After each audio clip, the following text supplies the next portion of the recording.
নগদ অর্থ সর্বমোট 70,88,672 টাকা আমরা পেয়েছি নগদ অর্থ জনসমক্ষে এবং গণমাধ্যমের সামনে। আজকে 1 মাস 3 দিন পরে আবার আমরা এই টাকাটা গুনছি।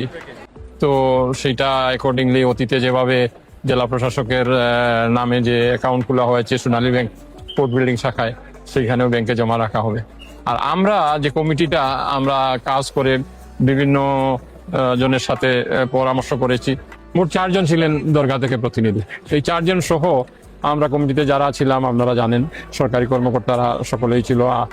আমরা সবাই কয়েকটা মিটিং করেছি এগুলো নিয়ে। তো এখন আমরা একটা স্থায়ী সমাধানের দিকে প্রায় চূড়ান্ত পর্যায়ে, হয়তো আরো একটি সভা করে আমরা গণমাধ্যমকে জানাবো এবং সকলকে, সিলেটবাসীকে এবং শাহজালাল রহমতুল্লাহির এই দানের বিষয়টুকু শুধু শহরের মধ্যেই সীমাবদ্ধ না, পুরো সিলেট জুড়ে এবং প্রবাসে আমাদের যে সমস্ত সিলেটি ভাই বোনেরা আছে সবাই জানতে চায়। এই জন্য আমরা এটার কিভাবে স্থায়ীভাবে একটা সমাধান করা যায় সেই সমাধানের রূপরেখা চূড়ান্ত করেছি।